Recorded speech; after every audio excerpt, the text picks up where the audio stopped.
that ratio we talked about, building working capital, they've got a lot of cash cushion right there. So they can be liquid for a couple of years and still make all their payments.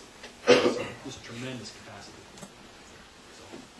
And this is more, it's the same kind of question he has. I had read an article that kind of the problem in the 80s was they were putting zero down on land, and that's where they got in the bind.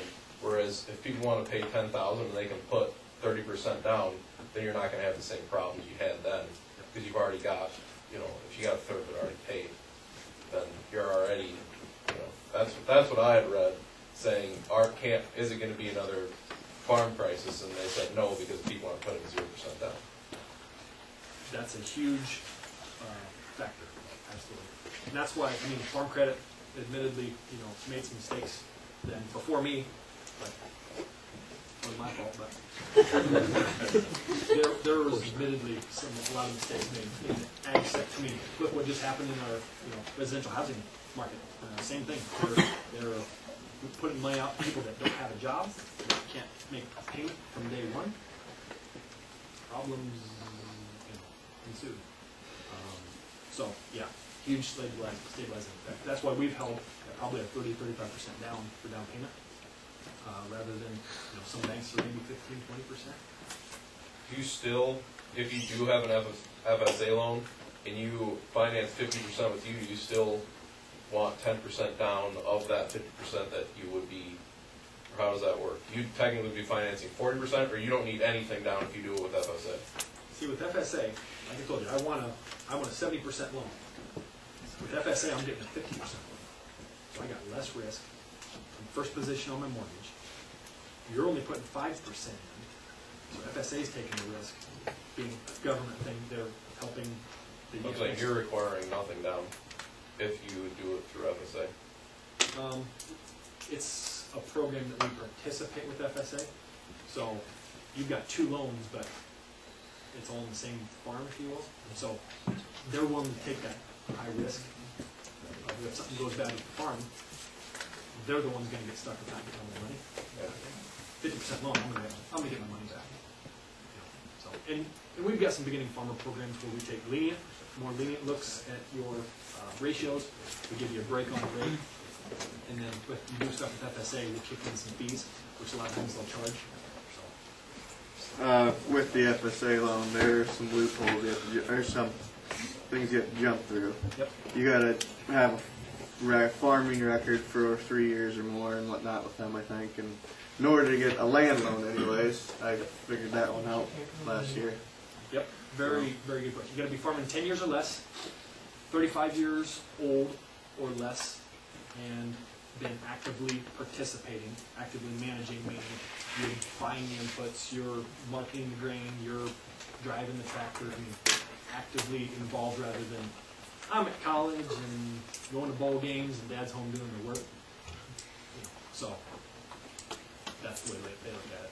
Because it's, I mean, they're trying to be exclusive with those funds and actually getting it in hands of. I mean, you can see it. There was some investor, a rich investor kid in town that, you know, his dad wanted him to invest in land. Well, you know, it diluted the program and take money away from actual farm. You also can't own more than your county median average or something like that. And that sheet that I've got, my FSA office, there's a sheet there that we'll pass around that, you know, you guys can all look at that. So, and I believe it's 70% of the median farm average. I just know what it is for my county because I didn't qualify for it. It's usually 60 to 70 acres. In Central Iowa. How many? Mine was 46. What county is that? Keokuk. If you want to touch on where they could find an application from credit, and then I'll let you put emphasis on, and then we'll get them started on there. Okay. As far as a written application, I don't really have one. A lot of ours anymore is so relationally driven. I'll have you come in, bring the financial cash flow, balance sheet, and, know your expenses and your assets. And then basically, it's so computer driven anymore.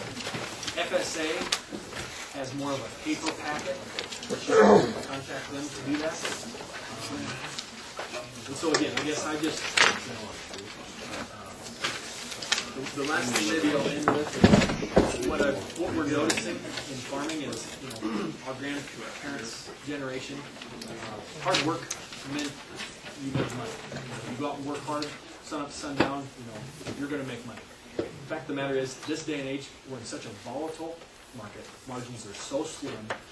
It's so capital intensive. The risks are just so much greater that it's more of a business now than a way of life. So I think the benefits of farming are still very, very possible. Like I said, I'm very optimistic.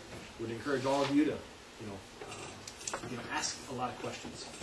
Use your FSA office. Talk to Dad and Grandpa. Professors looking at balance sheet, cash flow.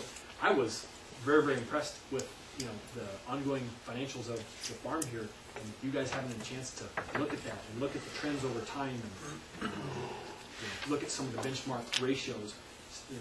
Cash or working capital. How is that below 1 to 1, and how did the farm still make money? And asking those questions of why over time it's not what's increasing, what's decreasing, why. So those things, just be willing to learn.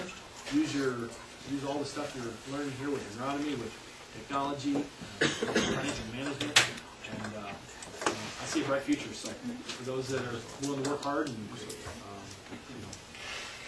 take care of business with their finances, it's an exciting time. So this is, I'd say, somebody asked about the late 70s, 80s. I'd say we're dwarfing some of those profitable times.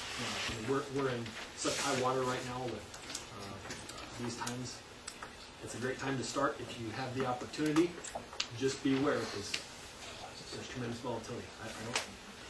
I would argue these values aren't sustainable long term. So there's risk. You can manage it. Crop insurance, pre-harvest selling, lots of risk management there. But let you guys get back. So any other questions? So thanks for the time.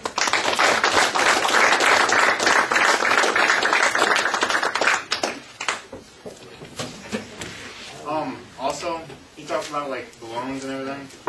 Just a quick comment. The Beginning Farmer Network conference is Saturday from 9 to 5 at Sheeman, and they'll deal with.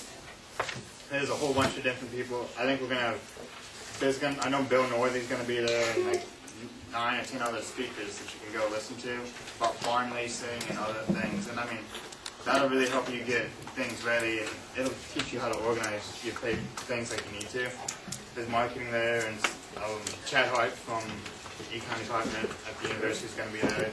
I know there's going to be a lot of interesting speakers, so that'll also help you with figuring out what you need to do here. Just a suggestion. Alright, so now on to the fun stuff. We've got an activity for you guys to complete within your committees. You guys are all talking about things you want to buy and things you think the farm needs, so we're going to dig in. You guys are each going to get a year's net worth statement. You need to complete this worksheet on the different ratios. At the end, you guys need to bring them back to us. We'll see if they're right. If you guys find any problems, think about why there's a problem, what's missing. And then we're going to show you, we've charted what all the ratios are, what it looks like over time. You can kind of see where the farm is. And then finally, depending on time, you guys need to continue working on those big sheets because we need to actually calculate the farm's current net worth, and we can't do it until we get your information from the cash flows we have. So that'll be due for sure at the end of next week. We don't get it done today. I think